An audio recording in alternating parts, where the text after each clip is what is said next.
Dani, clar, hem de parlar de vies verdes perquè estem a la comarca, no sé si seré molt agosarat a l'hora de dir-ho, però on van néixer les vies verdes.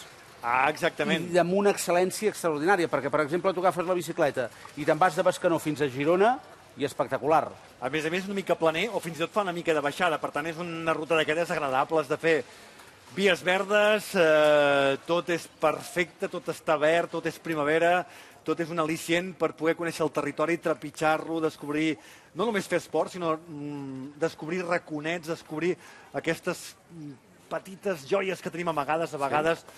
Jo aquest matí he fet una passejada i he vist alguna ermita, algun mas, algun pou de glaç. Tot això és la riquesa que ens dona aquest país. En aquest cas, avui el Gironès, però ara explicarem una mica tot això de les rutes verdes perquè connecten moltes comarques, molts municipis i, vaja, és un tema que dona tema. Vull dir, és un tema que et permet fer, sobretot, esport i turisme. Aquí tenim el mapa. Què m'expliques?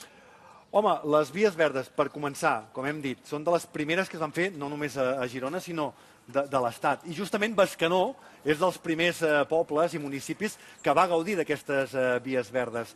En aquest cas, sobretot el tram aquest que va d'Olot a Girona, que passa per Bescanó. Aquí he fet una petita creu aquí al mapa, no sé si s'aprecia. Sí, és molt petita, no ho veuran des de casa. Però estem, 12-15 quilòmetres de la frontera amb la selva, i llavors hi ha files cap a Olot, bé, en files o baixes, perquè això pot ser cap amunt o cap avall. S'aconsella moltes vegades fer-ho cap avall, perquè evidentment vas aprofitant la baixada, no hi ha tanta pujada. Hi ha algun coll, jo ho recordo que no vaig fer, per aquí entre la Garrotxa i la Selva, cap a Sant Feliu de Pallarols, passat les Planes d'Hostoles, hi ha un túnel pels vehicles i tu passes per dalt, fa una mica de pujada. Però a partir d'aquí, que passes al riu Brugent, ja baixes cap a la plana de Girona i directament pots anar cap al mar. Vies verdes, que són llocs on no està permès que hi passin cotxes, sinó que està molt adequat per anar a peu o en bicicleta. Per tant, això seria una primera condició de les vies verdes, que no siguin transitables i després que estiguin acondicionades, que estiguin netes, que estiguin senyalitzades, i això fa que mai et pots trobar cap vehicle. El risc d'accident és baix. Com algun tractor, a vegades sí que algun tram està senyalitzat algun tractor. Estem veient, per exemple, alguns dels trams, mentre vas explicant, les anem resseguint, és com si vosaltres des de casa també hi passegéssiu. Exacte, a més, un nivell molt baix, a nivell familiar, adaptat per tot tipus de públic, per totes les edats, fins i tot gent amb cotxet, fins i tot està adaptat per gent que té dificultat de mobilitat, amb cadires de rodes. Està tot calculat perquè sigui una passejada agradable. Molt bé. Cap on anem? Què m'expliques més, Dani? Home... Perquè allà tenim un altre mapa. Sí, però allò és més complicat. Allò ja és més complicat perquè allò ja acaba d'englobar una mica el que seria la connexió entre les comarques de Girona i la Catalunya Nord. Val, per tant, algunes de les vies que veiem aquí les continuarem veient aquí, però amb una altra connexió. Una altra connexió. Les acabem connectant totes. Sí, perquè això el que et permet és connectar des de la part de Girona cap a la Catalunya Nord amb un circuit que s'ha calculat d'uns 353 quilòmetres. Déu-n'hi-do, a la part de Girona en parlàvem de 125 les vies verdes, aquí són 353, potser necessites 2, 3 o 4 dies, al ritme de cadascú, però que et permet enllaçar el que és Catalunya, l'Empordà, amb la part d'altres territoris de llengua catalana, el Rosselló, el Conflent, la part de Ceret, i passes cap a la Garrotxa. Això tanca una mica el circuit i és una mica fomentar la connexió d'una manera sostenible, d'una manera ecològica, amb vehicles que no contaminen, amb aquests territoris a cavall de Catalunya i la Catalunya Nord, evidentment. Hi ha alguns llocs que podem fer parada i fonda, per dir-ho d'alguna manera?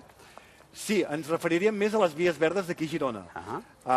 Per exemple, hi ha una mena de segell europeu, que n'hi diem el BED, no Bed and Breakfast, sinó Bed and Bike. And Bike, exacte. Que et permet fer allotjaments. Està tot pensat pels ciclistes, sobretot, la gent de peu també, però et dona uns serveis que no tenen altres tipus de restaurants o d'hotels, i això, per exemple, et facilita que hi hagi un cobert, que hi hagi un lloc on deixar la bicicleta, que hi hagi un lloc, un taller, unes eines. Tu pots arribar allà després d'un dia de recorregut, que arribes cansat, que has punxat la roda, doncs en aquests llocs estan pensats per aquest tipus de client, i això li dona un plus, una vàlua important. Fins i tot hi ha algun restaurant que està condicionat amb dutxa, vestidor, vestuari, i això fa que tot sigui exclusiu, pensat per aquest tipus d'esportista, aquest tipus de client, aquest tipus de turista, que el que fa és donar molta riquesa al territori. I aquí, doncs, a Bescanó tenim Can Rajolet i Can Pont de Dalt. Can Rajolet és un restaurant? Can Rajolet, efectivament. I llavors tenim la casa rural Can Pol de Dalt. Que és Can Pol de Dalt, que és una casa rural on, a més, doncs, pots demanar nit. S'aconsella només reservar una nit, perquè convé que la gent roti. Clar, que la gent vagi rodant no només en bicicleta, sinó que la gent s'apuntaria molts dies en aquests llocs i no hi hauria rotació, no hi podries fer nit, no?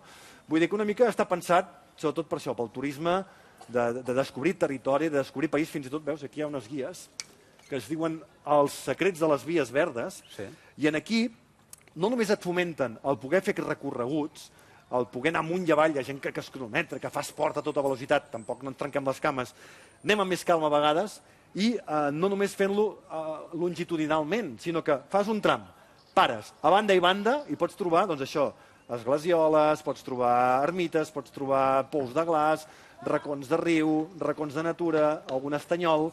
Tot això està explicat en aquests llibres. I finalment, doncs, el Pirinexus, que és una guia perfecta, que de dalt a baix, tots els detalls comarcals i municipals de totes aquestes joies que ens permeten fer aquestes rutes verdes, aquestes vies verdes, en aquest cas. Veient imatges i aquest segell com a centre d'acollida per la gent que li agrada el món de la bicicleta, veia alguns ciclistes també netejant la bicicleta. Vull dir que tot està adaptat, tot està molt pensat per aquesta gent, no? A veure, el tram més conegut potser perquè és el carrilet d'Olot, etcètera, és el d'Olot a Girona, que passa per Bescanó. Són 57 quilòmetres, aquest matí n'he fet 11 quilòmetres, i és un lloc de molt poc pendent, et fa entre 1 i 1,5% de pendent. Això és molt poc pendent, és pràcticament planer. Això facilita, doncs, que és un tipus de ruta molt accessible i molt familiar. Doncs aquí podem trobar de tot. Jo avui mateix he sortit d'aquí a Bescanó i he trobat, a veure, hi havia per allà les plantacions del Ter, els cultius del Ter, hi havia uns camps tots verds de faves. Més amunt canviava el color, era tot groc de soja. Més amunt entraves a una part de riu, unes sèquies. He vist algunes ermites, he vist també alguna indústria. De tant en tant trobes que arribes als pobles, hi ha també alguna indústria que a vegades tenen una estètica no gaire maca, però bé, passes de llarg i vas a buscar... Jo després m'he desviat i he anat a buscar espàrrecs. Vull dir que... És que jo crec que és el moment d'acabar repassant, que t'aguanto això que portes aquí a la mà, perquè acabis explicant el teu cistella. No, home, ara faré una mica així de Robinson Crusoe, però sí, vull dir, ara és l'època dels espàrrecs, per exemple, que amb la pluja que ens ve demà està garantida una bona collita, i per exemple, això després li explicaré a la Núria Coll, que se m'ha amagat per aquí darrere, he trobat ortigues, compte, perquè quan anem passejant per aquest país, la zona del Montseny, les Guilleries, però també aquesta part del Gironès. Aquesta part del Gironès és molt humida i cauen 800 litres o 840 litres en tot l'any. Ja toca pràcticament a les Guilleries, a la Garrotxa. I plou tant que n'hi diem la Catalunya humida. I el sotabosc a vegades és una selva. I trobem les ortigues. Les ortigues, compte. Jo l'estic agafant així una mica de compte perquè és que em puc punxar una mica allò que fa l'urticària. I la veritat és que això se'n pot fer una sopa, la sopa d'ortigues, que és força coneguda, i té propietats, per exemple, antial·lèrgiques, que aniria molt bé a aquesta època de l'any, o per fer circular la sang, diurètiques, té moltes propietats l'ortiga, però intentem no tocar-la o manipular-la amb compte per la tija. Després, doncs, també altres floracions que he trobat, les violes, els marfulls. Ara és una època en què trobem una cosa estranya, perquè trobes arbres que encara estan aturats. Per exemple, més amunt hi ha les fagedes, això seria a altres comarques, no? A 1.000-1.500 metres. El roure encara està una mica aturat, l'om està una mica aturat, però hi ha arbres que estan tots vestits o de plor o de verd. Moltíssimes gràcies, Dani. Es mereix un aplaudiment, perquè ho ha explicat molt bé, això.